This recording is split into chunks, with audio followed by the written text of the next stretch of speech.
நம்புகிற நமக்கோ அது ஜீவ பலனாக இருக்கிறது. ஆமென். வசனத்தை ஆராதிக்கிறவர்கள், வசனத்தை யாரெல்லாம் தொழுது கொள்கிறார்களோ அவர்கள் பாக்கியம் உள்ளவர்கள் என்று வேதம் சொல்லுகிறது. ஆமென். யாராக இருந்தாலும் அல்லேலூயா.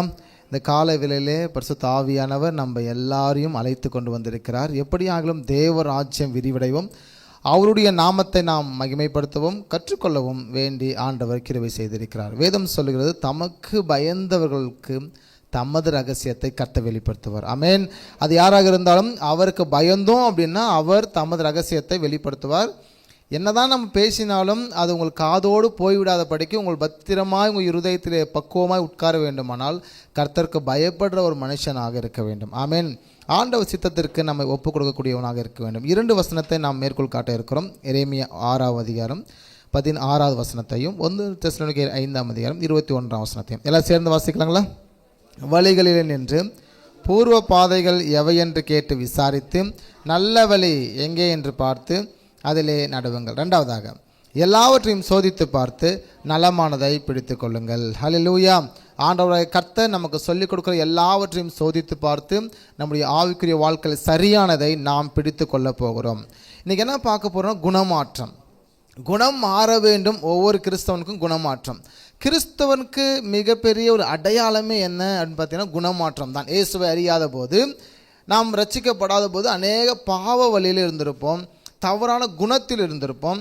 இயேசுவை ஏற்றுக்கொண்ட உடனே நம்ம என்ன மக்கள் நம்மக்கிட்ட எதிர்பார்க்குறாங்கன்னு பார்த்தீங்கன்னா குணமாற்றத்தை தான் விரும்புகிறாங்க. அப்போ மனிதர்களாகிய நாம் குணமாற்றம் அடையும் போது யாரை போல குணமாற்றம் அடைய வேண்டும் என்று மிக முக்கியமானது.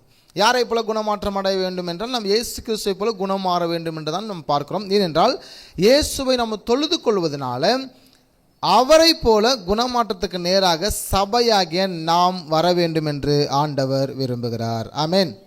ஓகே, ஒரு ஸ்டேட்மெண்ட் இருக்குது, எல்லாம் சேர்ந்து வாசிச்சுட்டு போகிறோம். எல்லாம் சேர்ந்து வாசிக்கலாங்களா? பழைய சுபாவத்தில் இருக்கிறவர்கள் புதிய சுபாவத்திற்குள் வந்ததின் அடையாளம் குணமாற்றம்தான். குணமாற்றத்தின் மூலமாகத்தான் ஒரு மனிதன் வாழ்க்கை முறையும் மதிப்பும் இருக்கும். ஹல்லேலூயா. இயேசுவை ஏற்றுக்கொள்ளாத போது பழைய சுபாவம் நமக்குள் இருந்தது. இயேசுவை ஏற்றுக்கொண்ட உடனே புதிய சுபாவம் நமக்குள்ள தரித்தது. புதிய சுபாவம் கர்த்தர் நமக்குள்ள வைத்தார். இந்த அதாவது நம்ம அப்பா அம்மா இல்லை நம்மளுக்கு கற்றுக் கொடுத்தவர்கள், இந்த உலகத்தின் சுபாவம் அந்த காரியம் நமக்குள்ள இருந்தது போய் இயேசுவை ஏற்றுக்கொள்ளும் போது அவருடைய கிரியைகளும் அவருடைய சுபாவமும் பரிசுத்த ஆவியானுடைய கிரியையும் நமக்குள்ளே வந்தபோது உதித்த போது நல்ல குணசாலியான மனிதனாக நாம் மாறி இருக்கிறோம். இங்கே வாசிக்கும் போது நம்மள சேர்ந்து வாசிக்கலாம். உன் முந்தின நற்குணத்தை பார்க்கிலும் உன் பிந்தின நற்குணம் உத்தமமாயிருக்கிறது. அல்லேலூயா. இயேசுவை ஆராதிக்கிற ஏற்றுக்கொண்ட நம்முடைய வாழ்க்கையில் முந்தின நற்குணத்தை பார்க்கிலும் பிந்தின நற்குணம் உத்தமமாக இருக்க வேண்டும். நல்ல குணத்தோடு பண்டிகையை ஆசாரிப்பையாக என்று வசனம் இருக்கிறது.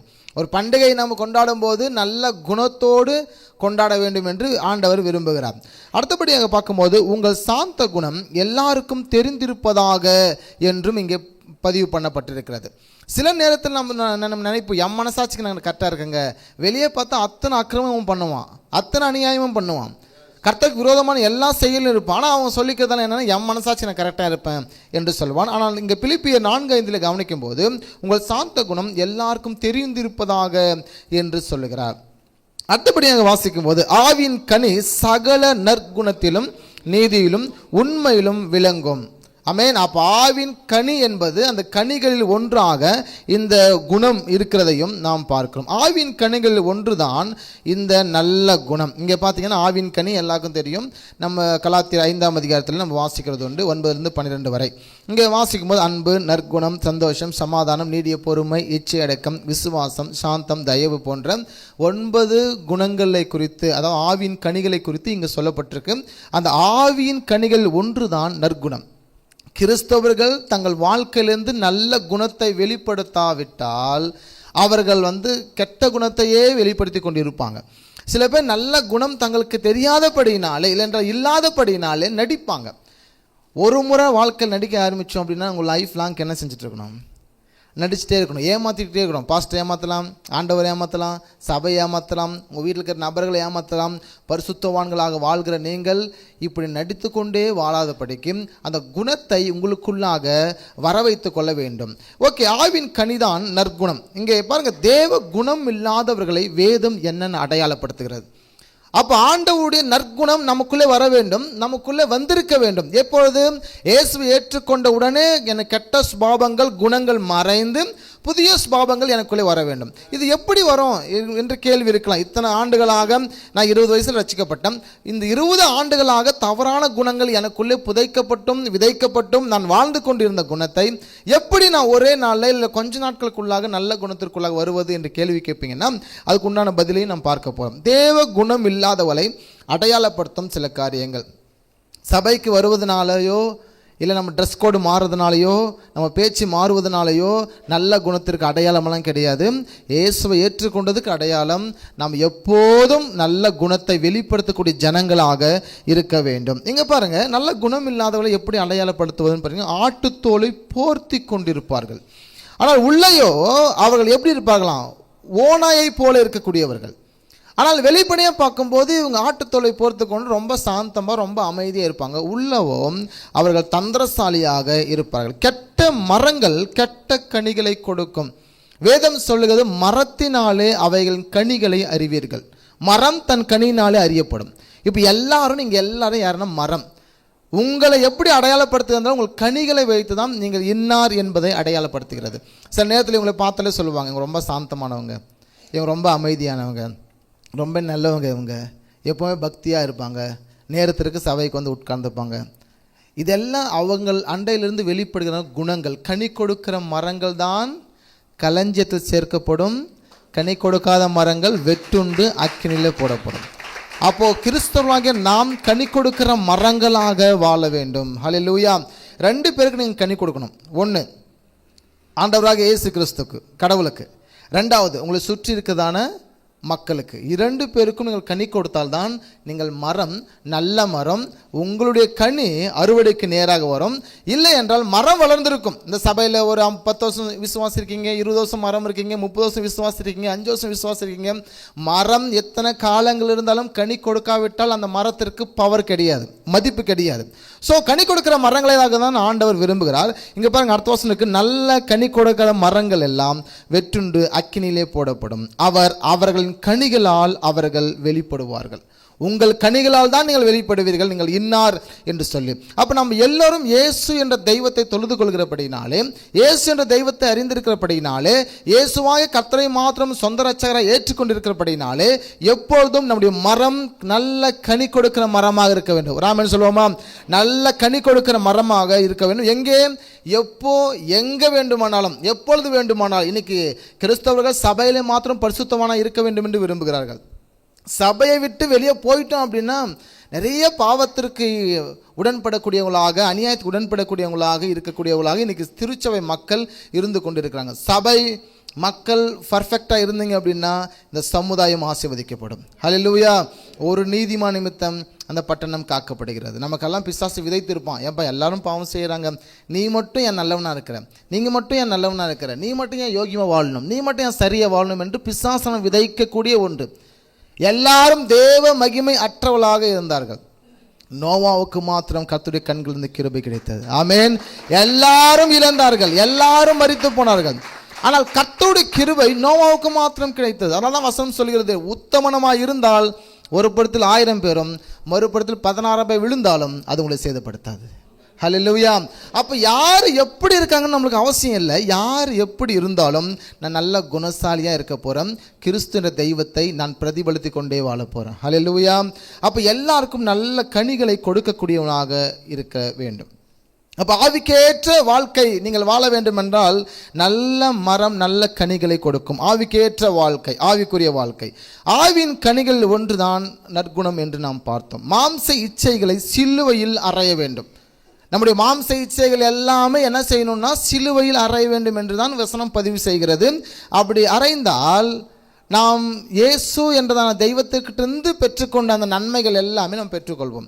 அப்போ உலகத்தையும் நாம் பிடித்து கொண்டு இன்னொரு பக்கம் கர்த்தரையும் பிடித்து கொண்டு வாழ்கிறோம். ஆனால் வேதம் சொல்லுகிறது, கர்த்தரால் நீங்கள் இழந்தது எல்லாம் அவரால் பெற்றுக்கொள்வீங்க. ஆமென் சொல்லுவோமா? கர்த்தருக்காக தகப்பன் தாயை வீட்டை எல்லாத்தையும் இழப்பீங்கன்னா, அவரை கொண்டு அவருக்காக இழப்பீங்கன்னா, அதே அவரை கொண்டு அவரால் அதை பெற்றுக்கொள்வீங்க. ஆமென். அப்போ மாம்ச இச்சைகளை சிலுவையில் நீங்கள் அறைய வேண்டும். ஆவிக்கு ஏற்றபடி நடந்து கொண்டால் மாம்ச இச்சை உங்கள் வாழ்க்கையில் நிறைவேறாது இருக்கும். மாம்ச இச்சை வாழ்க்கை நிறைவேறுதுங்க அப்படின்னா, ஆவிக்குரிய வாழ்க்கையில் நம்ம என்ன செய்ய முடியல? வளர முடியல. அப்போ ஆவிக்குரிய வாழ்க்கையில் வளர வேண்டுமானால் நீங்கள் தினந்தோறும் வேதத்தை ஆராயிறவங்களாக, படிக்கக்கூடியவங்களாக, ஜெபிக்கக்கூடியவங்களாக, சபைக்கு போகக்கூடியவங்களாக, கீழ்ப்படியக்கூடியவங்களாக இருக்கும்போது உங்களால் மாம்ச இச்சையிலிருந்து விடுதலையாகி ஆவிக்கேற்ற வாழ்க்கை உங்களால் வாழ முடியும். ஹல்லேலூயா. அப்போ ஆவிக்கேற்ற வாழ்க்கை நீங்கள் வாழ வேண்டுமானால் இருப்பீங்க அப்படின்னா, இப்படி வச்சுப்போம், நிறைவு வரும்போது என் வாழ்க்கையில் குறைவுகள் என்ன செஞ்சிடும்? அகன்று போயிடும். அதுக்கு நீங்கள் தனி ஃபோக்கஸ் பண்ண அவசியம் இல்லை. அது தனியாக சில பேர் சொல்லுவாங்க, நான் வந்து பிரச்சனை பாவத்தை எல்லாம் அறிக்கையிட்டு இல்லை பாவத்தை எல்லாம் விட்டுட்டு வரேன், இயேசுக்கு ஏற்றுக்கொள்கிறேன், நான் செய்கிற அநியாயத்தெல்லாம் விட்டுட்டு வந்துடுறேன், 1 வருஷத்தில் விட்டுருவேன், 2 வருஷத்தில் விட்டுருவேன், அப்புறம் ஞானஸ்நானம் எடுத்துக்கிட்டு உள்ளே வந்துடுவேன் என்று சொல்லி எத்தனை கிறிஸ்தவர்கள் ஞானஸ்நானம் எடுக்காமல் இருக்காங்க, எத்தனை கிறிஸ்தவங்கள் சபைக்கு போகாமல் இருக்கிறாங்க. இயேசு ஏற்றுக்கொள்க என்று சொல்லிக்கக்கூடியவர்கள் கூட உலக பிரகாரமான வாழ்க்கையை மனிதர்கள் வாழ்ந்து கொண்டு இருக்கிறாங்க. இப்போ இந்த ரூமுக்குள்ளே இருட்டு இருக்குது, லைட் போய் போடணும். இருளான இருக்கக்கூடிய அந்த ரூமுக்குள்ளே, சர்ச்சுக்குள்ளே லைட் போட்ட உடனே இருள் அகன்று போகுது. ஆமாங்களா? இருளை அகற்றி விட்டு நான் லைட் போடல, வெளிச்சத்தை கொண்டு வரல, வெளிச்சம் உள்ளே வரும்போது இருள் தானாக அகன்று போனது. ஆமென். அதே போல தான் ஆவிக்குற்ற வாழ்க்கை, அந்த நடத்தை நமக்குள்ளே இருக்குமானால் மாம்ச இச்சை நிறைவேறாது இருக்கும். நீங்கள் தேவனால் தெரிந்து கொள்ளப்பட்ட பரிசுத்தரும் பிரியருமாய் நடந்து கொள்ளுங்கள் என்று வசனம் சொல்லுகிறது. தேவனால் தெரிந்து கொள்ளப்பட்டவர்கள் பரிசுத்தராய் இருக்க வேண்டும், கர்த்தருக்கு பிரியமாய் நடக்க வேண்டும், உருக்கமான இரக்கத்தையும் தயவையும் மனத்தாழ்மையும் சாந்தத்தையும் நீடிய பொறுமையும் தரித்து கொள்ளுங்கள். ஹல்லேலூயா. அப்போ ஆவிக்குரிய வாழ்க்கை என்பது என்ன என்றால், நம்ம எல்லாம் சேர்ந்து இந்த ஸ்டேட்மெண்ட் வாசிக்கணும், மிக முக்கியமானது. ஆவிக்குரிய வாழ்க்கை அப்படின்னு சொல்லி பார்த்தீங்கன்னா, நம்பர் 1 எல்லாம் சேர்ந்து வாசிக்கலாங்களா? நல்ல மரம் நல்ல கனிகளை கொடுக்கும். ஸ்கிரீனை பார்த்து வாசிங்க. செகண்ட் 1, ஆவின் கனிகள் ஒன்றுதான் நற்குணம். நல்ல குணசாலி என்பது ஆவின் கனிகள் ஒன்றாயிருக்கு. 3வதாக மாம்ச இச்சைகளை சிலுவையில் அறைய வேண்டும். எல்லாம் சேர்ந்து மாம்ச இச்சைகளை சிலுவையில் அறைய வேண்டும். ஏன்னா சிலுவையில் அறையாவிட்டால் மாம்ச இச்சைகள் நமக்குள்ளே கிரியை செய்து கொண்டே இருக்கும். வேதம் சொல்கிறது, ஆதாமின் மீறுதலுக்கு ஒப்பாக மனிதன் பாவம் செய்து கொண்டே இருக்கிறான். அப்போ ஆதாமின் பாவம், அந்த மீறுதல், அந்த ஜென்மஸ்வாவம் நமக்குள்ளே இல்லாமல் கிடையாது, இருக்கிறது.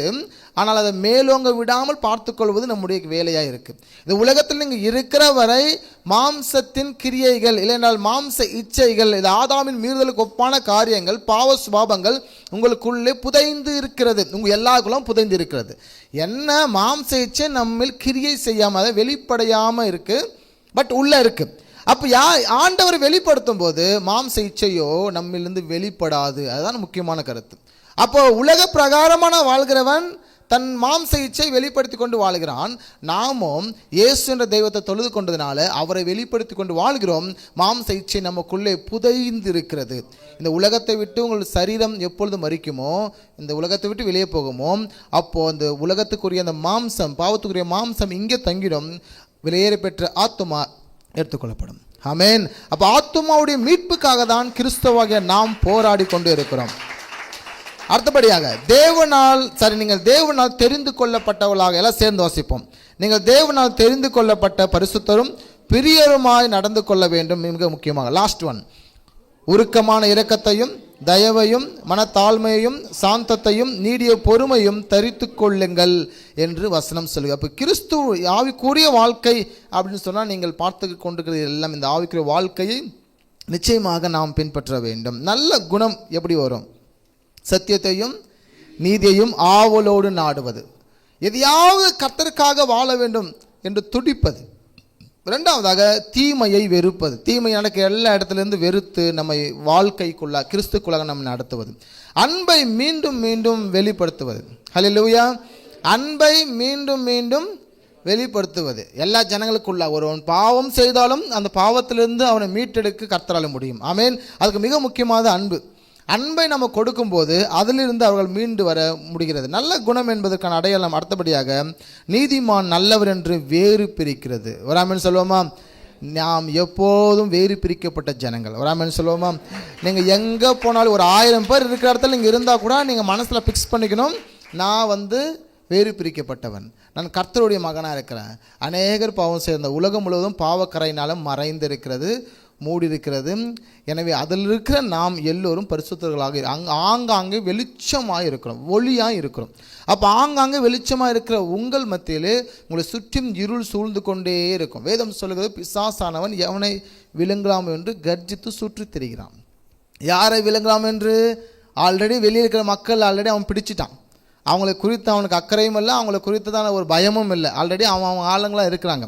இயேசுவுக்காக வாழக்கூடியவர்கள், நல்ல குணத்தை வெளிப்படுத்தக்கூடியவர்கள், ஜெபிக்கக்கூடியவர்கள், உபவாசம் நிற்கக்கூடியவர்கள், ஊழியம் செய்யக்கூடியவர்களை பிசாசானவன் கர்ஜித்த சிங்கத்தை போல எவனை விழுங்கலாம் என்று வகை தேடி சுற்றி திரிந்து கொண்டே இருக்கிறான். அகப்பட்டவர்கள் அநேகராக இருக்கிறாங்க, ஜெயித்தவர்களும் அநேகராக இருக்கிறாங்க. ஆமேன். நம்ம ஜெயிக்கக்கூடியவங்களாக இருக்க போகிறோம். ஆமேன். ஜெயிக்கக்கூடியவங்களாக நாம் இருக்க போகிறோம். லாஸ்ட் ஒன், இந்த பரிசேயர்கள் நீதியை முக்கியப்படுத்தி நற்குணத்தை விட்டு விட்டார்கள் என்று இயேசு இவர்களை குறித்து சொல்லுகிறார். என்ன நோக்கத்திற்காக ஆண்டவர் சொன்னாரோ வாக்குத்தத்தங்கள் எல்லாவற்றையும் விட்டுவிட்டு நோக்கத்தை மறந்தார்கள். அவர் சொன்ன வார்த்தையை பிடித்து கொண்டார்கள். இப்போ ஹெல்மெட் போடணும். ஹெல்மெட் எதுக்கு போடுறீங்க? எதுக்கு போடுறோம்? போலீஸ் பிடிச்சிருவாங்க போடுறோம். இதுதான் உண்மையான கருத்து. ஆனால் அது ஒரு நோக்கம் என்ன? பாதுகாப்பு. ஏன்னா கீழே விழுந்து அடிபட்டுரும், தலை ரொம்ப முக்கியமானது, தலை இருக்கிற பாகங்கள், எனவே பாதுகாப்பான ஒன்று. ஸோ அதுக்காக ஹெல்மெட் போடுறோம். நோக்கத்தை மறந்தோம், இன்றைக்கி வார்த்தையை பிடித்து கொண்டோம். ஹெல்மெட் போட்டு போய் போலீஸ் முன்னே நிற்கிறாங்கன்னு சொல்கிறோம். பயத்தில் இன்றைக்கி என்ன செய்ய ஹெல்மெட் போடுறோம், நோக்கத்தை மறந்து. எனவே மக்கள் நோக்கத்தை மறந்தார்கள், வார்த்தையை பிடித்து கொண்டார்கள், பண்டிகையை பிடித்து கொண்டார்கள், நியாயப்பிரமாணத்தை வார்த்தையை பிடித்தார்கள், நியாயப்பிரமாணம் கொடுத்த நோக்கத்தை மக்கள் மறந்து போனார்கள். எனவே பரிசேயர்கள் நீதியை முக்கியப்படுத்தி நற்குணத்தை விட்டு விட்டார்கள் என்று இயேசு அவங்களை குறித்து சொல்லுங்க. அப்போ நல்ல குணசாலியான மனிதன் எல்லாவற்றையும் வேரூன்றி நிற்க முடியும். ஓகே, எப்படி நல்ல குணசாலியாக மாறுவது? ஏன்னா குணசாலியாக மாறணும்ல. குணசாலியாக இருக்கிறது உண்மை. குணசாலியானவன் தான் கர்த்தர் சமூகத்தில் வர முடியும். நல்ல கனி கொடுக்க மரங்கள் தான் களஞ்சியத்தில் சேர்க்கப்பட முடியும். இயேசு ஏற்றுக்கொண்ட அடையாளம் குண மாற்றம் என்று எல்லாம் சொல்கிறீங்க. நான் எப்படி மாறுவது? எப்படி குணசாலியாக ஒருவன் மாறுவது? உங்களுக்கு ஏதாவது பதில் இருக்குங்களா? யாராவது சொல்கிறீங்களா எப்படி குணசாலியாக மாறுவது? பாவத்தை சொல்லுங்கள், தைரியமாக சொல்லலாம். பாவத்தை அறிக்கையிட்டு விட்டு விடணும். Super, good. வேறு ஏதாவது? உங்களுக்கு எது குணசாலியாக நல்லா மாற்றும்? மனம் திரும்புதல். சூப்பர். தென் வேறு? அடிக்கடிக்கு படிக்கணும். சூப்பர். இயேசுவை நேசிக்கிறவங்க அதெல்லாம் விட்டுருவாங்க, வேதத்தை அடிக்கடி படிக்கணும்னு சொல்லியிருக்காங்க. Super, good. இந்த பக்கம் எங்கேயாவது? நற்கிரியைகள். ஓகே, நல்ல கிரியை செய்வதனால குணசாலியாக மாற முடியும். சூப்பர். வேறு யாராகிலும்? ஓகே, உங்கள்கிட்ட பதில் இருக்கிறது. உங்கள்கிட்ட பதில் இல்லாமல் கிடையாது, இருக்குது. எது ஃபஸ்ட்டு சொல்லலான்னு யோசிச்சுட்டு இருக்கிறீங்க. ஓகே, தென் நல்ல குணசாலியாக மாற்றுவது வேத வசனம் மட்டும்தான். ஒரு ஆமென் சொல்லுவோமா? ஏன்னா வசனத்துக்கு வல்லமை இருக்கிறது. 2 கருத்துக்களை உங்கள் முன்னாடி பதிவு பண்ணுறேன். ஒன்று, இயேசுவின் ரத்தம் பாவத்தை நீக்கும், சாபத்தையும் பாவத்தையும். இயேசுவின் ரத்தம். 2வதாக இயேசு கிறிஸ்துடைய வார்த்தை வியாதியை சுகமாக்கும். ஆமென். இப்போ இது ரெண்டுமே வெவ்வேறானது. இயேசுவின் வார்த்தை தான் வியாதியை சுகமாக்கும். ஆண்டவரே ஒரு வார்த்தை சொல்லும், என் வேலைக்காரன் சுஸ்தமாவான். ஒரு வார்த்தை சொல்லும். இயேசு சொல்கிறாரு, நீ எழும்பி உன் படுக்கை எடுத்துக்கொண்டு போ. வார்த்தை சொன்ன மாத்திரத்திலே அவன் போகிறான். எனக்கு சித்தம் உண்டு, சுத்தமாக. வார்த்தை சொன்ன மாதிரிலே அவன் சுத்தமாகறான். ஸோ வார்த்தை மனுஷனுடைய வியாதியை போக்கும். கர்த்தருடைய ரத்தம் என்பது நம்முடைய பாவத்தையும் சாபத்தையும் கழுவும். ஆமென். எனவே மிக முக்கியமான ஒன்று. அப்போ வார்த்தையை அனுப்பி ஆண்டவர் சுஸ்தமாக்குகிறதை, ஒரு வார்த்தையும் தரையில் விழாது, நிச்சயமாய் அது செய்துட்டு தான் பின் திரும்பும் என்று வசனம் இருக்கிறது. ஒரு வார்த்தையும் தரையில் விழாது. அப்போது வியாதியஸ்து, இன்றைக்கி எத்தனையோ ஜனங்கள் வியாதியாக இருக்கிற நோக்கம் கிறிஸ்தவர்கள் வார்த்தைக்கு சரியாக செவி கொடுக்காதனாலையும் என்று சொல்லி அநேக ஊழியர்கள் பேசுகிறது உண்டு. அதற்கு நானும் ஒத்துக்கொள்கிறேன். இன்றைக்கி கிறிஸ்தவர்கள் வியாதியாக இருப்பதுக்கு மிக முக்கியமான அது ஒரு காரணம் இருக்குது. அதுவும் காரணமாக இருக்குது, வார்த்தைக்கு செவி கொடுக்காமல் போவது, கர்த்தருடைய வார்த்தைக்கு. ஓகே, எப்படி நல்ல குணசாலியாய் மாறுவது? நம்ம எல்லாம் சேர்ந்து வாசிச்சுட்டு போகிறோம். ஏன்னா நம்மளாம் நல்ல குணசாலிகள். ஒரு ஆமென் சொல்லுவோமா? நல்ல குணசாலிகள். ஆமென். நல்ல வேதத்தை வாசிச்சிங்க அப்படின்னா, பெரிய பட்டணத்தார் தினந்தோறும் வேதத்தை ஆராய்ந்ததினாலே தெஸ்லோனிக்கையில் உள்ளவர்களை பார்க்க நல்ல குணசாலி. தெஸ்லோனிக்கையில் என்பது இஸ்ரேலுடைய அண்டரில் இருந்தது. அவர்களை பார்க்கிலும் இவர்கள் நல்ல குணசாலியானார்கள். எப்பொழுது? வேதத்தை அவர்கள் ஆராயும் போது, புதிதாய் ஆராயும் போது அந்நியர்கள் குணசாலியானார்கள். பழைய மக்களோ அவர்கள் தன் பாவக்கரையிலே வாழ்ந்து கொண்டிருந்தார்கள். அதனால்தான் வேதத்தை ஆராய்ந்து பார்த்தால் அதனால் நல்ல குணசாலியாக மாறுவீர்கள். வசனத்தை விசுவாசித்தால் வளருவோம். செகண்ட் ஒன், எல்லாம் சேர்ந்து வாசிக்க போகிறோம். வேதத்தை வாசித்தால் உங்களை நல்ல குணசாலியாக வசனம் மாற்றும். தினந்தோறும் வேதத்தை வாசிக்க வேண்டும். வேத வாக்கியங்களை ஆராய்ந்து பாருங்கள், அவைகளால் உங்களுக்கு நித்திய ஜீவன் உண்டு. ஆமென். வசனத்தை ஆராய்ந்து பார்த்தால் அதனாலே நித்திய ஜீவன் உண்டு. வேத புத்தகத்தில் தேடி வாசிக்க வேண்டுமா? ஒரு ஆமென் சொல்லுவோமா? ஒரு வார்த்தை புரியவில்லை என்றால், இல்லை என்றால் ஏதாவது கன்ஃபியூஸாக இருக்குன்னா நிச்சயமாக வேதத்திலிருந்து எழும்புகிற எல்லா கேள்விக்கும் வேதாகமத்தில் என்ன உண்டு? பதில் இருக்கிறது. அந்த பதிலை நீங்கள் என்ன செய்ய வேண்டுமானால் தேடி வாசிக்க வேண்டும். ஏசாயா புத்தகம் 34:14 வாசிக்கிறோம். கர்த்தருடைய வார்த்தை ஒன்றும் குறையில்லாது ஜோடி இல்லாமல் இராது, கர்த்தருடைய ஆவியானவர் இதை சேர்ப்பாராம். வசனங்களை இணைக்கிறது யாருன்னு சொல்லி பார்த்தீங்கன்னா பரிசுத்த ஆவியானவர் என்று சொல்லி அங்கே வசனம் இருக்குது 34:16. அப்போ வேத புத்தகத்தில் தேடி வாசிக்க வேண்டும். அப்புறம் வாசிக்கலாம். வேத வசனம் ஆவியை உயிர்ப்பிக்கும். நமது ஆவியை உயிர்ப்பிக்கிறது இந்த வேத வசனம். கர்த்தருடைய வேதம் எப்போதும் குறைவற்றது. ஆமென். குறைவற்றதுதான் கர்த்தருடைய வார்த்தை ஃபுல்லா. அப்போ கர்த்தருடைய வாக்குத்தத்தம் ஃபுல்லா குறைவற்றது. அது எந்த ஆத்துமாவையும் உயிர்ப்பிக்கிறதாக இருக்கிறது. ஹல்லேலூயா.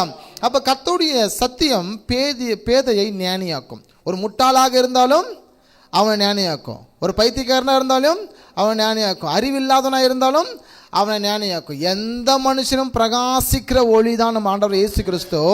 இயேசுதான் வார்த்தையாகி, அந்த வார்த்தை மாம்சமாகி இந்த பூமியில் வித்திட்டது. அந்த வார்த்தை சுமக்கிற யாவரும் அவர்கள் ஞானியாக மாறுவார்கள். ஹல்லேலூயா. அப்போ வசனத்தை நீங்கள் படிச்சிங்க அப்படின்னா, வேதத்தை படிச்சிங்கன்னா, இன்றைக்கி ஏன் இஸ்ரேல் மக்கள் ரொம்ப ஞானியாக இருக்கிறாங்க? வார்த்தைகளுக்கு அவங்க செவி கொடுப்பதனாலும், வார்த்தைகளை பின்பற்றுவதனாலும், வார்த்தை மேல் எப்பொழுதும் கவனம் கொள்ளலாம் இருக்கிறபடினாலே உலகளாவிய இருக்கிற பெரிய நோபல் பரிசு என்று சொல்லக்கூடிய முக்கிய பெரிய ஒரு அந்த பட்டமே அவர்கள் தான் அதிகமாக பெற்றிருக்கிறார்கள் உலகளாவிய. இப்போது நம்மளுக்கு ஞானம் வேணும், நமக்கு அறிவு வேணும், வேதத்தை குறித்த அறிவு வேணும், உலகத்தை குறித்த அறிவு வேணும், பிரச்சனை சமாளிக்கிற அறிவு வேண்டும் அப்படின்னா நீங்கள் கர்த்தருடைய வேதத்தின் சத்தியத்தை மேய்ந்து கொள்ளக்கூடியவங்களாக இருக்க வேண்டும். கர்த்தருடைய வேதத்தில் நீங்கள் தியானமாக இருக்கிற மனுஷன் பாக்கியவான். அநேகமாயிரம் பொன்வெளியை பார்க்கிலும் நமது வேதம் நலமானது. ஹல்லேலூயா. அநேகமாயிரம் பொன்வெளியை பார்க்கிலும் நான் ஆராதிக்கிற இந்த வார்த்தைகள் நலமானது. வசனம் கால்களுக்கு தீபமும் பாதைக்கு வெளிச்சமுமாய் இருக்கிறது. வாக்குத்தத்தத்தை பிடித்து கொண்டால் நீங்கள் போர் இடமெல்லாம் அது தீபம், பாதைக்கு வெளிச்சம். உம்முடைய வேதமே சத்தியம் என்று இருக்கிறது. அதுதான் உண்மை. உம்முடைய கட்டளைகள் உண்மை என்றும் உம்முடைய வசனம் பேதைகளை உணர்வுள்ளவனாக்கும் என்றும் இருக்கிறது. அப்போது இந்த ஸ்க்ரீனில் இருக்கிறது நம்ம மறுபடியும் ஒரு டைம் வாசிச்சுட்டு போகிறோம். வசனம் மிக முக்கியமானது. வசனம் தான் ஒரு மனுஷன் நல்வழிப்படுத்தும். வசனம் தான் நல்ல குணசாலியாக உங்களை மாற்றும். குணசாலியான ஸ்திரீ, அழகான வசனம் சொல்கிறீங்க பாருங்கள். நாங்கள் மறந்தாலே அதை நீங்கள் மறக்கக்கூடாது. குணசாலியான ஸ்திரீ தன் வீட்டை கட்டுவாள். இன்னும் வசனம் விட்டீங்க, புத்தியுள்ள மனைவியோ கர்த்தரருளும் ஈவு. ஒருவேளை குணசாலியாக இல்லை அப்படின்னா தன் வீட்டை அவர் இடித்து போடுவாள். அப்போ எப்படி பெண்கள் குணசாலியாக இருப்பது? ஏன் பெண்களுக்கு அந்த வசனம் மட்டும் சொல்லுது அப்படின்னா, அப்போ நல்ல குணசாலி உள்ள ஜனங்களாக நாம் இருக்க வேண்டும் என்று விரும்புகிறது வசனம். ஆமென். அப்போது உம்முடைய வசனம் பேதைகளை உணவுள்ளவனாக்கும். ஓகே, இந்த ஸ்லைடில் இருக்கிறது நம்ம எல்லாம் வாசிச்சுட்டு போகிறோம். எல்லாம் சேர்ந்து வாசிக்கிறாங்களா? கர்த்தருடைய சத்தியம் பேதையை ஞானியாக்குகிறது. கர்த்தருடைய வேதத்தில் தியானமாய் இருக்கிற மனுஷன் பாக்கியவான். அநேகமாயிரம் பொன்வெளியை பார்க்கிலும் வேதமே நலம். வசனம் கால்களுக்கு தீபமும் பாதைக்கு வெளிச்சமாய் இருக்கிறது. உம்முடைய வேதம் சத்தியம், உம்முடைய கட்டளைகள் உண்மை, உம்முடைய வசனம் பேதைகளை உணவுள்ளவனாக மாற்றும். ஹல்லேலூயா.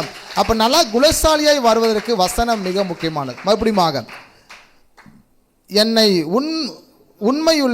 உள்ளவனாக்கும். மனிதனாகிய நம்மை உணவுள்ளவனாக்குறது வசனம்தான். ரெண்டாவதாக வசனத்தினாலே நான் பிழைப்பேன் என்று வசனம் இருக்கிறது. வசனத்தினாலே ஒரு மனுஷன் பிழைக்க முடியும், வார்த்தையினாலே பிழைக்க முடியும், வார்த்தையினாலே பிழைக்க முடியும். ஹல்லேலூயா. அப்போ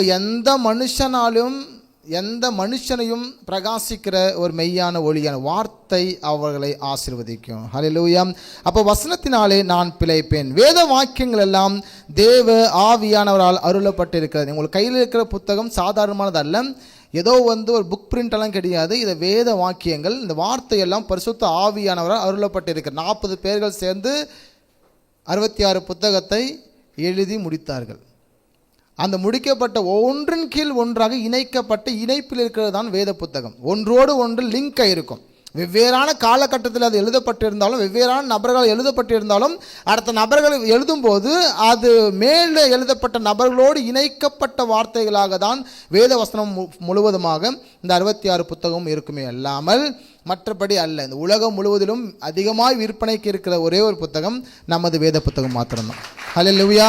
எப்பவுமே அச்சு பிரிண்ட் ஆகி கொண்டிருக்க ஒரே ஒரு புத்தகம் நமது வேத புத்தகம் மாத்திரம்தான். உலகளாவிய ஏறக்குறைய 2000 மொழிகள் மொழிபெயர்க்கப்பட்டிருக்கிறது நம்முடைய வேத புத்தகம் மாத்திரம். ஹல்லேலூயா. இங்கிலீஷில் மாத்திரம் ஏறக்குறைய 500க்கும் மேற்பட்ட புத்தகங்கள் மொழிபெயர்ப்பு செய்யப்பட்டிருக்காங்க. ஆங்கிலத்தில் மட்டும் ஒவ்வொரு யூனிவர்சிட்டி ஒவ்வொரு விதமாக அவங்க மொழிபெயர்ப்பு செய்து ஆங்கில வேதாகமத்தை ரிலீஸ் பண்ணி கொண்டே இருக்காங்க. இன்றும் வேதத்தை மொழிபெயர்ப்பு செய்து கொண்டே இருக்காங்க. வெவ்வேறான வார்த்தைகளை அவர்கள் எக்ஸ்ட்ரா சேர்த்துட்டு சரியான மொழிபெயர்ப்பை விட்டு கொண்டே இருக்கிறாங்க. அப்போது கர்த்தருடைய வார்த்தைக்கு அவ்வளோ வல்லமை இருக்கிறது. அப்போ தேவ ஆவியானவரால் அது அருளப்பட்டிருக்கிறது. தேவன் வசனத்தை கொடுத்தார், சத்தியத்தை காத்துக்கொள்வதால் சுத்திகரிக்கப்படுவீர்கள். வேதத்தின் ரகசியத்தை அறிய வேண்டும் என்று இங்கே வசனம் இருக்கிறது. அதனால தான் உங்களுக்கு சற்று வேத பாட வகுப்பை நடத்துகிறாங்க. மற்ற நாட்கள் நடத்த நீங்கள் வர மாட்டீங்கன்னா ஞாயிற்றுக்கிழமை கூப்பிட்டு மற்ற இந்த டைமெல்லாம் கூப்பிட்டு வேத பாடத்தை நடத்துகிறாங்க. எத்தனையோ திருச்சபைகளில் வேத பாடம் நடத்தப்படுவது இல்லை. அதனால தான் மக்கள் வேகமாக இடறி போகிறாங்க. இன்றைக்கி சபைகளுக்குள்ளாக வேத பாடம் மிக முக்கியமானது என்றால் அந்த வேத ரகசியத்தை நாம் அறிய வேண்டும் என்று வசனம் சொல்லுகிறது. அது மட்டும் இல்லை, அந்த வசனம் எப்படிப்பட்டதாம்? தேனிலும் தேன் கூட்டிருந்து ஒழுகும் தெளிதேனிலும் மதுரம் உள்ளது. இந்த வசனம் அவ்வளோ இனிமையானது. இனிமையிலும் மேலான ஒன்று இந்த வசனத்திற்கு வல்லமை இருக்கிறது. ஜீவனுள்ள நாட்கள் எல்லாம் வாசிக்க வேண்டிய ஒரு புத்தகம், ஒரு வார்த்தை தான் இந்த வேத புத்தகம். நீ வேதத்தை மறந்தால் நான் உன் பிள்ளைகளை மறந்து விடுவேன். இன்னைக்கு வேதத்தை மறந்து, சபையை மறந்து எத்தனை பேர் தன் குடும்பத்திற்காக ஓடிக்கொண்டிருக்கிறாங்க. எத்தனை ஜனங்கள் வேலைக்காக ஓடிக்கொண்டிருக்காங்க. எத்தனை பேர் இஎம்ஐயில் மாட்டிக்கிட்டு முழிச்சிட்டு இருக்கிறாங்க. அவர்கள் யாருக்காக ஓடுறாங்க? பிள்ளைகளுக்காக. ஆனால் பிள்ளைகளை பாதுகாக்க வேண்டிய வழியில் அவர் பாதுகாக்க விட்டால் நீங்கள் எந்த சொத்தை சேர்த்து வைத்தாலும் அது பயனற்றதாக இருக்கும். ஆமேன். அப்போ உங்கள் வாழ்க்கையில் சேர்த்து வைத்தது எல்லாமே நல்ல ஒரு பொக்கிஷமான வசனத்தை உங்கள் பிள்ளைகளுக்கு விதைத்து வையுங்கள். ஹல்லேலூயா. உங்களுக்கு பிள்ளைகளுக்கு விதைக்கிறது எல்லாமே நாளைக்கு முளைத்து அது அறுவடைக்கு நேராக இருக்கும். ஆமேன். ஓகே, இந்த ஸ்லைடு எல்லாம் சேர்ந்து வாசிச்சு போகிறோம். நல்ல குணசாலியாய் மாற வேண்டுமானால் நாம் இதை பின்பற்ற வேண்டும். நம்பர் 1, என்னை உண்மையுள்ளவனாக்கும் ஆக்குவது வசனம். 2வது, வசனத்தினாலே நான் பிழைப்பேன். அடுத்தது, வேத வாக்கியங்கள் எல்லாம் தேவ ஆவியானவரால் அருளப்பட்டிருக்கிறது. தேவன் வசனத்தை கொடுத்தார், சத்தியத்தை காத்துக்கொள்வதால் சுத்திகரிக்கப்படுவீர்கள். வேதத்தின் ரகசியத்தை அறிய வேண்டும். தேனிலும் தேன் கூட்டிருந்து ஒழுகும் தெளிதேனிலும் வசனம் மதுரம் உள்ளது. சுவையானது.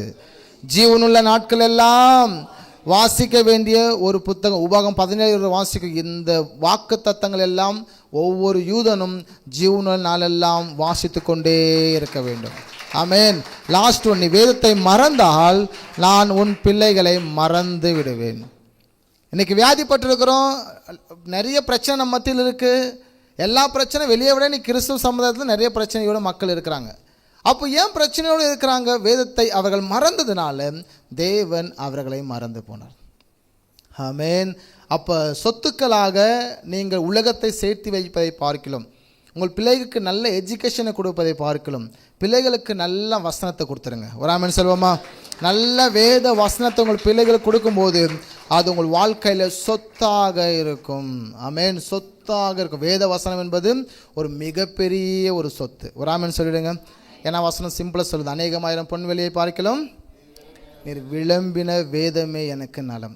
ஆமென். அப்போ உங்கள் வாழ்க்கையில் இந்த வசனத்தை கெட்டியாய் பிடித்து கொள்ளுங்கள். வசனம் சொத்தா என்றால் 100% ஒரு சொத்தானது. இந்த பொக்கிஷம் உண்மையா என்றால் 100% உண்மையானது. உங்கள் மகன் அறிவில்லாதவனாக இருந்தால் நீங்கள் கோடி ரூபாய் கொடுத்தாலும் அவன் 0 ஆக்கிட்டு வெயிட் பண்ணுவான், நிற்பான். உங்கள் மகன் அறிவுள்ளவனாக இருந்தால் நீங்கள் 1 ரூபா கொடுத்தாலும் அவர் கோடி ரூபாய் மாற்றுவார். அப்போ பிள்ளைகளுக்கு என்ன தர வேண்டும் என்று வசனம் சொல்கிறது என்றால், அவர்கள் நாள்தோறும் யூதர்கள் தங்கள் வீட்டிலே அவர்கள் சாப்பிடுவதற்கு முந்தி, முக்கியமாக சாயங்கால வேளையிலே அவர் இதுக்குன்னு நேரத்தை ஒதுக்குவார்கள். சாப்பிடுவதற்கு முந்தி அவங்க நேரத்தை ஒதுக்கி சாப்பிடும்போதும் அந்த வீட்டின் தலைவர் தன் வீட்டில் இருக்கிற எல்லாருக்கும் கர்த்தருடைய மகத்துவங்களை சொல்லிக் கொடுப்பார். ஆண்டவர் செய்த அற்புதங்களை சொல்லிக் கொடுப்பார். அவர் ஜபாலயத்தில் போய் கற்றுக்கொண்டதை சொல்லிக் கொடுப்பார். வேத ஆசிரியர்கள், அங்கே பரிசேயர்கள், சதுசேயர்கள், அவர்கள் எல்லாம் என்னென்னலாம் வசனத்தை போதித்தார்களோ அவர்கள் எல்லாம் தங்கள் வீட்டில் வந்து தன் வீட்டாருக்கு எல்லாருக்கும் போதித்து கொண்டிருப்பார்கள். தினந்தோறும் அதற்கென்று ஒரு நேரத்தை கொடுத்தார்கள். ஆமென். அப்போ வசனத்தை நீங்கள் கெட்டியாய் பிடித்தால் நீங்கள் எப்பொழுதும் தோற்று போவதில்லை. ஒரு ஆமென் சொல்வோமா? ஓகே, லாஸ்ட்டாக ஒரு சாட்சியை சொல்லி நம்ம முடிச்சிடுவோம். 5 நிமிஷம் தான். ஒரு சாட்சி. நான் ஒரு நாள் என்ன செஞ்சேன், எனக்கு தெரிஞ்சு வந்து ஒரு 9th படிச்சுட்டு இருக்கும்போது நான் எங்கள் அப்பா கிட்ட போய் கேட்குறேன். எங்களுக்கெல்லாம் பெரிய அளவுக்கு சொத்து இல்லை. எங்கள் ஊரெல்லாம் வேப்பனப்பள்ளி பக்கம். போய் கேட்குறேன், என்ன எனக்கு எதையாவது சொத்து சேர்த்து வச்சுருக்கீங்களா? எல்லாருக்கும் சொத்து இருக்கிறது, வீடு இருக்கிறது, நிலங்கள், அந்த நாட்கள் நிலங்கள் உண்டு. எங்களுக்கு ஏதாவது சொத்து இருக்கா அப்படின்னு சொல்லி கேட்டு சொன்னார். அவர் என்ன சொன்னார்னா, சொத்து இருக்குது.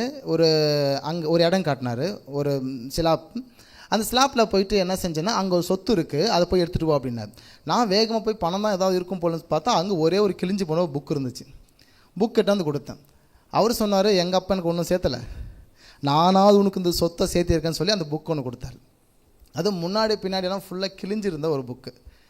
நான் என்ன நினச்சேன், அந்த புக்குக்குள்ளாக ஏதாவது காசு வச்சுருப்பாரோ அப்படின்னு சொல்லி போய் புக்குக்குள்ள முன்னாடிலாம் பார்த்தேன். இடங்கிற இடத்துல எதுவும் காசு இருக்கமா தெரியல. ஒருவேளை புத்தகத்தில் ஏதாவது, அப்போ தான் அந்த ஆதியாகம் புத்தகம் அந்த லிஸ்ட் அவுட்டில் அங்கேருந்தான் அந்த புத்தகம் இருக்குது. எடுத்து படிக்கிறேன், ஆதியாகமோ யாத்திராகமோ லேவியாகமோன்னு சொல்லி. ஆதியாகம் பேஜ் ஏதாவது புக் வச்சுருப்பாருன்னு சொல்லி ஆதியாகம் நம்பர் நேராக அந்த பேஜ் நம்பர் பார்த்து, யாத்திராகம் பேஜ் நம்பர் பார்த்து, உபாகம் பேஜ் நம்பர் பார்த்து எடுக்கிறேன். அங்கேயும் காசு இல்லை. சரி, நம்ம காசுக்காக பார்த்துட்ருக்குறோம், அப்படியே ஒவ்வொரு வசனமாக படிச்சுட்டு போயிடுவோமா அப்படின்னு சொல்லி நான் என்ன செஞ்சேன், ஆதியாகம் 1ஆம் அதிகாரம் 1ஆம் வசனம், யாத்திராகம் புத்தகத்தில் 1ஆம் அதிகாரம் 1ஆம் வசனம், லேவியராகம், என்னாகும், உபாகம், ஒவ்வொரு வசனத்தை படிச்சுன்னு போய் ஒரு வெளிப்படுத்தலும் படிச்சுட்டேன். இதுக்கான காலங்கள் எனக்கு ஒரு 10 நாள் 20 நாள் ஆகிட்டு. அன்னைக்கு தொட்டு அந்த சொத்தை இன்னைக்கு வரை நான் பின்பற்றி கொண்டே இருக்கேன். அது ஒரு வேளை நான் அன்றைக்கி கெட்டே பிடிச்சிக்கிட்டேன், ஒரு இதுதான் சொத்தை. ஏன்னா அப்பா உங்களுக்கு தெரியும் இல்லைங்களா, அப்பா ஒரு ஒரு பொம்மை துப்பாக்கி எட்டாலும் நம்மக்கிட்ட கொடுத்தாலும் நம்ம நினச்சது ஒரிஜினல் துப்பாக்கி போல தான் இருக்கணும். நம்மளாம் போலீஸ் திறன விளையாட்டெல்லாம் விளையாடுவோம் ஒரிஜினலாக இருக்கும்போது. ஏன்னா அப்பா சொல்லியிருக்காருல்ல, நான் உண்மையாகவே சொத்து அதுன்னு நினச்சிட்டேங்க. நினச்சி ஒரு இதுதான் சொத்தாக இருக்கும் போலன்னு அப்படி படித்து உள்ளே அப்படி வரும்போது தான் அப்படியே ஊழியத்துக்கு வந்தோம். 17 வயசில் சர்ச்சில் ஸ்டேஜில் நிற்க ஆரம்பித்தேன். இன்றைக்கு வரை அந்த சொத்தை கெட்டியாக பிடிச்சதுனால தான். எனவே பல வேத பகுதியை நாம் தயார் செய்ய கர்த்தர் கிருபை செய்தார். இந்த வசனத்தை பிடிச்சிட்டிக்கு அப்படின்னா உங்கள் வாழ்க்கை என்றும் சீராக அமையும். ஆமென். அப்போது நல்ல குணசாலியாக உங்களை எது மாற்றும் அப்படின்னு பார்த்தோன்னா வசனம். நல்ல குணசாலியாக நல்ல கனி கொடுக்கிற மரமாக எது வைக்கும் என்றால் வசனம். வேதத்தை எந்த அளவுக்கு ஆராய்ச்சி செய்கிறீர்களோ, எந்த அளவுக்கு படிப்பீங்களோ, அந்த அளவுக்கு அந்த வார்த்தைகள் உங்களில் கிரியை செய்து கொண்டே இருக்கும். ஹல்லேலூயா. இப்போ வசனத்துக்கு முக்கியத்துவம் கொடுங்க. வசனம் தான் மனுஷன் மாற்றும். படிப்பறிவில் எனக்கு படிக்க தெரியலன்னா, வேத வசனம் புரியல அப்படின்னா தினந்தோறும் இல்லைன்னா அப்பப்போ நேரம் கிடைக்கும்போது சர்ச்சுக்கு வந்துடுங்க. எல்லா மீட்டிங் அட்டன் பண்ணிவிடுங்க. ஆடியோ பைபிள் இருக்கும், ரெக்கார்டு வீட்டில் போட்டு கேளுங்க, ஃபோனில் போட்டு கேளுங்க. எந்த படிப்பறிவுள்ள ஜனங்களுக்கு அந்த நீங்கள் ஹெல்ப் பண்ணலாம், உதவி செய்யலாம். நிறைய டிவைஸ் வந்துருக்கு, அது ஆடியோ ரெக்கார்டிங் இருக்குது, அதை வாங்கி நம்ம ஒரு 10 பேர் உதவி செய்யலாம். படிப்பறிவு இல்லாதவர்கள் இப்படி வார்த்தைகளை நீங்கள் கவனித்து கேட்கலாம். வார்த்தை தான் மனுஷன் நல்ல குணசாலியாக மாற்றும். வராமல் சொல்லுவோமா? வசனத்துக்கு ஒரு மனுஷன் முக்கியத்துவம் கொடுக்கல, வசனத்தை மறந்துட்டு ஓடனா சிம்பிள், புரிஞ்சுக்கோங்க. வேதத்தை நீங்கள் மறந்தால் உன் பிள்ளைகளை நான் மறந்து விடுவேன். இந்த மகத்துவங்களை நான் எழுதி கொடுத்தேன், அவர்கள் அதை அந்நிய காரியமாக எண்ணினார்கள். அவர் மகத்துவத்தை எழுதி கொடுத்துருக்காரு, நம்ம அந்நிய வசனத்தை நம்ப மாட்டோம். வசனத்தில் இது இருக்குது, ஜெபியுங்கள் உங்களுக்கு விடுதலை தரும், என்னை நோக்கி கூப்பிடு நான் விடுவிப்பேன், அப்பொழுது என்னை மகிமைப்படுத்துவேன். நம்ம எப்போ கூப்பிடுறோம்ல, விடுதலைக்காக போராடுறோம், பட் கூப்பிடுவதல்ல. அவர் கண்டடையத்தக்க சமயத்தில் தேடுங்கள். அவர் சமயமாக இருக்கும்போதே அவருக்கு பிடித்து கொள்ளுங்க. ஏன்னா அவர் தூரத்தில் நம்மளை பாவம் செய்ய தூரத்தில் போயிடுவார், நம்ம விட்டு அகன்ற போயிடுவார். அதனால வசனம் சொல்கிறது, கண்டடையத்தக்க சமயத்தில் அவரை தேடுங்கள், அவர் சமயமாக இருக்கையில் அவர் நோக்கி கூப்பிடுங்கள் என்று இயேசு சொல்லுவார். அவர் கண்ணால் பார்க்கக்கூடிய, டச் பண்ணக்கூடிய, கூப்பிட்டு வரக்கூடிய தூரத்தில் இருக்கும்போதே நீங்கள் அவரை கெட்டியாக பிடிச்சு கொள்ளுங்க. பாவம் செய்து மீறுதலுக்குட்பட்டு மனுஷன் பாவம் செய்து கொண்டே இருந்தால் உங்களை விட்டு ஆண்டவர் ரொம்ப தூரம் போய் நிற்பார். பின்னாடி திரும்பி பார்ப்பீங்க, ஆண்டவர் நீங்கள் இழந்திருப்பீங்க. பின்னிட்டு வசனம் சொல்லுங்க, ஒரு முறை பரமை ருசி பார்த்தவன் மறுதளித்து பின்னிட்டு போவான், ஆனால் மறுபடியும் ஜெனிப்பிக்கிறது கூடாத காரியம். ஆமென். எனவே இந்த ஹெட்டிங் நம்ம தொடர்ச்சி நாளைக்கு பார்ப்போம். அப்போ நல்ல குணசாலியாக சபை வாழ வேண்டும்.